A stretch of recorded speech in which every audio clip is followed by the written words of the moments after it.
नमस्कार दोस्तों, आपका स्वागत है हमारे YouTube चैनल नॉलेज 108 पर। तो दोस्तों, आज की वीडियो हम सूर्य पर लेकर के आए हैं। सौर मंडल के केंद्र में जो एक तारा है सूर्य। तो चलिए वीडियो की शुरुआत करते हैं। सूर्य अथवा सूरज सौर मंडल के केंद्र में स्थित एक तारा जिसके चारों तरफ पृथ्वी और सौर मंडल के अन्य अवयव घूमते हैं।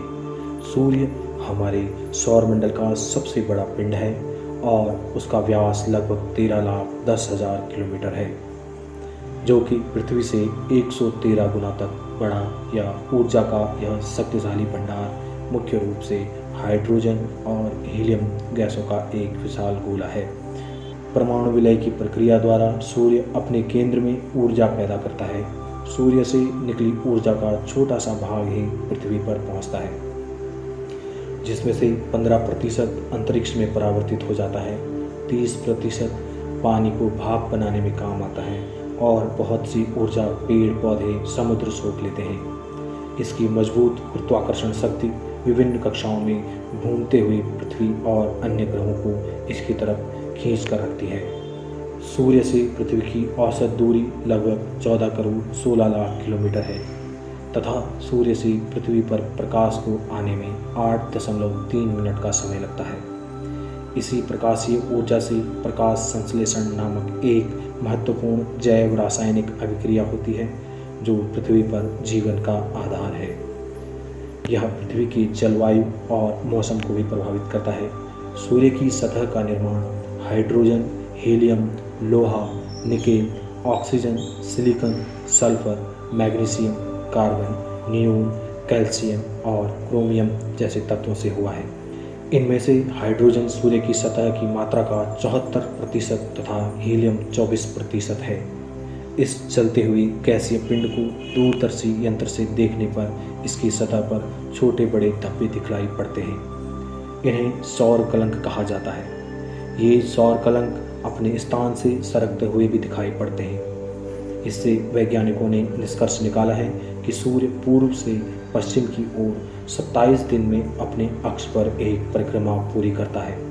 जिस प्रकार पृथ्वी और अन्य ग्रह सूरज की परिक्रमा करते हैं, उसी प्रकार सूरज भी अपनी आकाशगंगा के केंद्र की परिक्रमा करता है। इसको परिक्रमा करने में 22 से 25 करोड़ वर्ष लगते हैं। इसे एक निहारिका वर्ष भी कहा जाता है।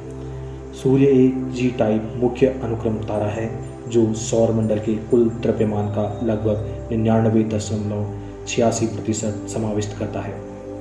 करीब 90 लाखवें भाग के अनुमानित चपटेपन के साथ यह करीब करीब गोलाकार है। इसका मतलब है कि इसका ध्रुवीय व्यास इसके भूमध्य रेखीय व्यास से केवल 10 किलोमीटर से अलग है। जैसा कि सूर्य प्लाज्मा का बना हुआ है और ठोस नहीं है, यह अपने ध्रुवों की अपेक्षा अपनी भूमध्य रेखा पर ज़्यादा तेजी से घूमता है। यह व्यवहार अंतरीय घूर्णन के रूप में जाना जाता है और सूर्य के संवहन एवं कोर से बाहर की ओर अत्यधिक तापमान ढलान के कारण पदार्थ की आवाजाही की वजह से हुआ है।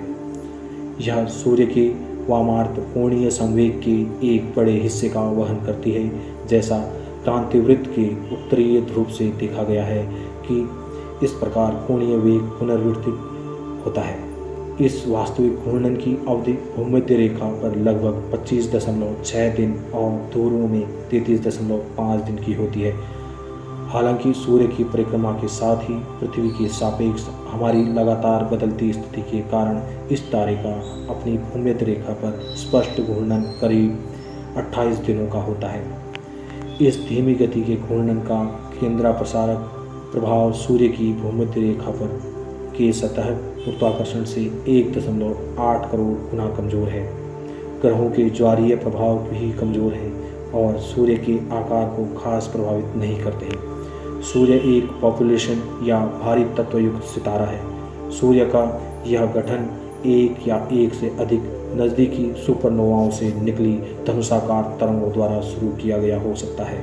ऐसा तथाकथित पॉपुलेशन सितारों में इन तत्वों को बहुतायत की अपेक्षा सौर मंडल में भारी तत्वों की उच्च बहुतायत ने सुझाया है, जैसे कि सोना और यूरेनियम। ये तत्व किसी भी सुपरनोवा के दौरान ऊष्माशोषी नाभिकीय अभिक्रियाओं द्वारा अथवा किसी दूसरी पीढ़ी की विराट तारे के भीतर न्यूट्रॉन अवशोषण के माध्यम से रूपांतरण द्वारा उत्पादित किए गए हो सकने की सर्वाधिक संभावना है। सूर्य की चट्टानी ग्रहों की माफिक कोई निश्चित सीमा नहीं है। सूर्य की बाहरी हिस्सों में गैसों का घनत्व उसके केंद्र से बढ़ती दूरी के साथ तेजी से गिरता है। बहरहाल इसकी एक सुपरिभाषित आंतरिक संरचना है जो सूर्य की त्रिज्या को इसके केंद्र से लेकर प्रभामंडल के किनारे तक मापा गया है। सूर्य का बाह्य प्रभामंडल दृश्यमान अंतिम परत है।